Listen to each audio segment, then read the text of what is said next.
Home again. Dun, dun, dun, dun, dun, dun, dun, dun, dun, dun, dun. Home again. I one of so my wife and I made a video like why Mexico, like top Mm-hmm. 10 reasons why Mexico makes sense for us. Mm-hmm. There's a coming video called Why Not Mexico that is the top, I don't know, maybe I don't know how many there will be, maybe 5 reasons why Mexico is not perfect. Mm-hmm. And among those reasons is food poisoning, which I got yesterday. Oh, fantastic. Congratulations. Yeah, so I woke up at 5 o'clock in the morning and I was like, oh, that doesn't feel good. And then I had to fly, and then I had to drive 2 hours to get home from the airport. And I walked in the house, hugged my daughter, and went to bed.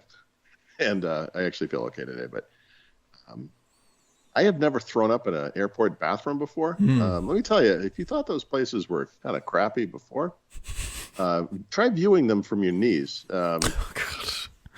That's Yeah, delightful. I know. Mm. Um, So yeah, and this is I would say food poisoning is a little bit like COVID. Like you desperately want to know where you got it, Mm-hmm. Oh, yeah, yeah, and yeah. and the truth is you'll never really know for sure. You might have your suspicions, you know, but you don't really. So, Mm-hmm. I don't know. I didn't do anything unusual.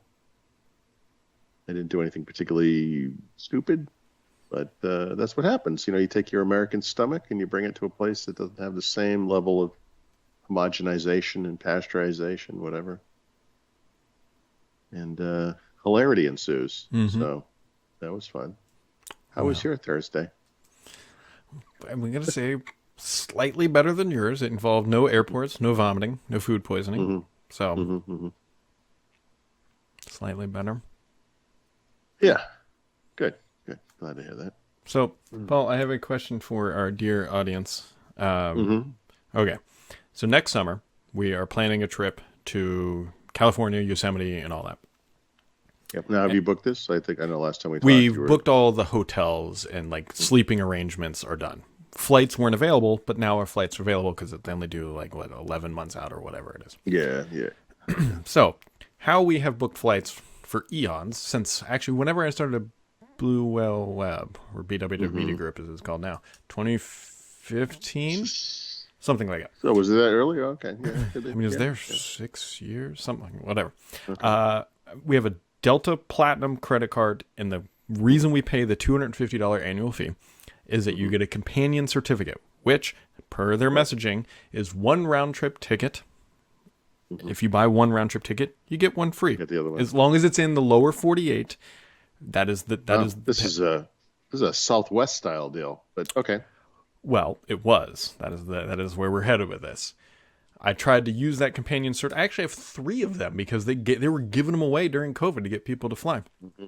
Hmm. They are damn near impossible to actually use now because they require certain fare classes. And what they've Right. done, it used to be you could just go book this at any time, but now what's happened is if you want to use one of these companion certs, you effectively have to book the flight the minute it becomes available because it's limited to like 3 or 4 seats on a 200 person plane. And you have to buy it the day of, which means you're paying the premium price because like the flight just came online. Long story short is Well, we can't use our companion cert on the flight to well, Yosemite. but that probably worked out because the flights are really inexpensive right now. So Yeah, what's the problem? yeah, exactly. So here's the question. Well, first off, we're going to end up canceling Yeah. this card Yep. because Sure. that was the only perk we were using. I mean, the miles or whatever, free check bag, great. No. We were Yeah. saving. Yeah. We used it to fly out west. We saved $800. Well, 650 if Hmm. you do the whatever the fees we Hmm. pay for the stupid card when we flew out west. It's not going to work anymore, so we're going to cancel. So we're looking Boy. for new travel credit card. We've narrowed it down to effectively 2. There's one from Capital One called the Venture X, Yep. which is probably where we're kind of leaning. And then American Express also has their gold card. The So fees are whatever, but yeah, I got an American Express Gold card that I use. We explicitly book travel, and I think restaurants are a good point yep. on there. I want to say it's probably similar 200, 250 a It's year. it's 250. Yeah. Um, I will say I've had really positive results booking through Amex. Yeah. And they have all kinds of purchase protection things. If you break anything or lose it, it's good for all that. But really good points on travel and restaurant. Yeah, and that's where the only reason I'll we're say, leaning more towards the Venture X is that they give you effectively $750 for signing up, which would cover our rental car for going out west. Yeah. Okay. So it's going to end up being one of those two, I think. I think what you're seeing in the travel industry is what we're seeing with Microsoft Teams or Microsoft in general, which is that the pandemic's over and the free ride is over.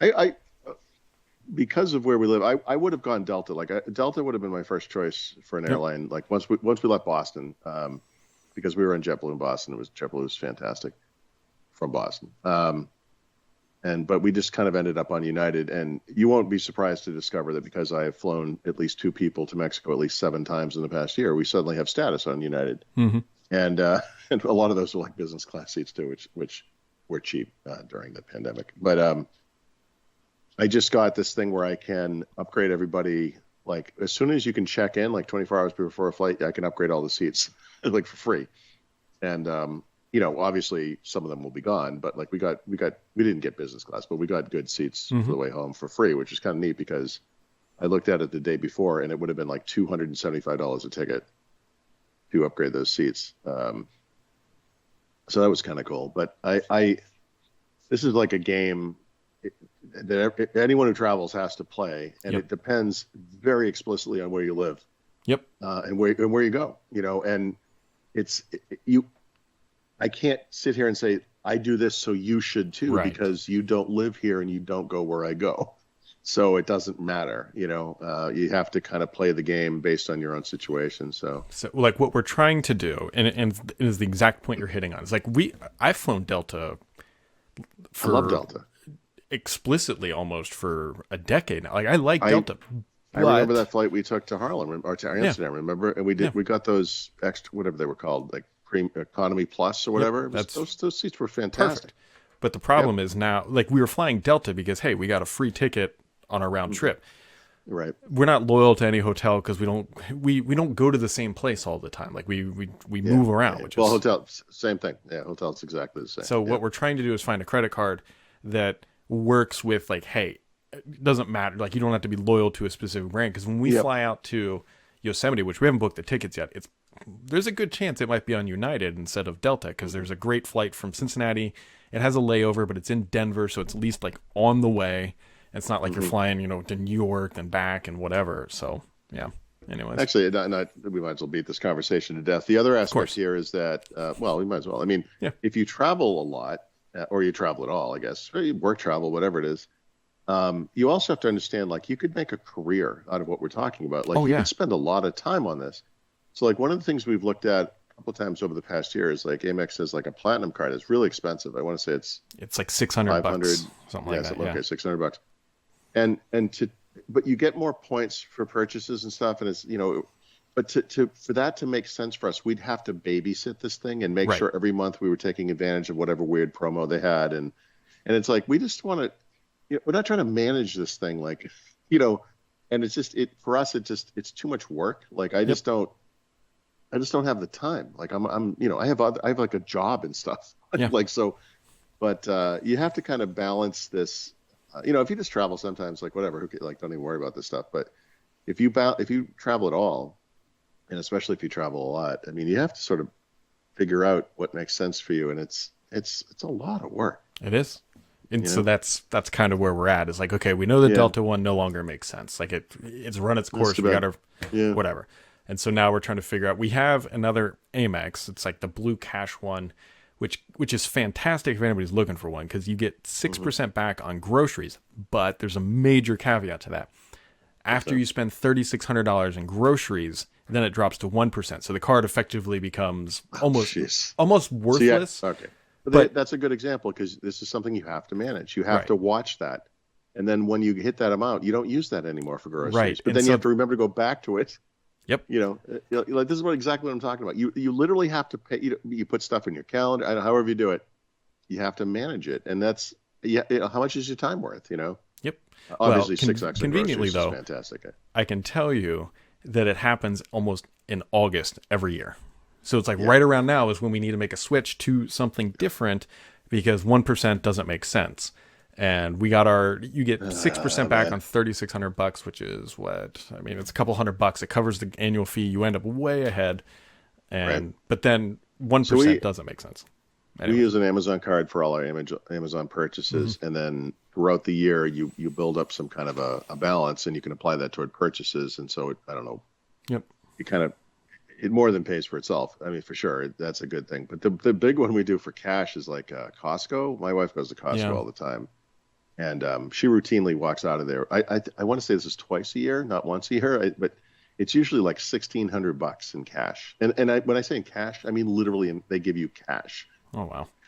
Yeah, it's stupid. Like, and it's, I don't know. Again, this stuff, there are websites dedicated to this Yep. because it's a huge topic. But it's worth doing to a point. But again, you know, you have a Right. We're not, you can end up, and people do this, they end up with like Yeah. 30 Yep. different credit cards because That's right. you can effectively travel for next to nothing if you're willing to invest. Like that. Yeah, We want 2 did credit that cards in our we house, did and that that's for it. 1 year, so I don't remember what year. This might have been right before the pandemic. Maybe it was 2018, 2019. But we spent 1 year like churning cards, building up points, and it worked out. But toward the end, it was well. First of all, after you've gotten 8 credit cards in a year or whatever it is, they start saying, maybe you should hold off. You know, Mhm. so you run into that problem. Chase is particularly bad with that. Like if you want to get Chase credit cards, you have to really pay attention to that because they let you get between 1 and 3 cards, and then there's it might even be 2 years before you can get another Chase card. So if you're shooting for like a high point Chase card, you want to get that one first, Mhm. because otherwise you end up waiting or whatever. But this is what I was talking about earlier. We just found it actually worked out. It worked out great, but we're both really busy, and it requires, if you're the mentality, if you're the personality that could wants to do this, you're gonna do great. My wife and I are not lazy, but we're just normal. Like we just don't. It's a lot of work. Yep. So it was kind of cool to do for a year, but I wouldn't. I don't know, maybe we'll do it again someday. I don't know. It worked out great when we did it, but a lot of work. Spreadsheets, got to pay attention to dates and Yep. amounts, and when you hit the spend limit, stop using it.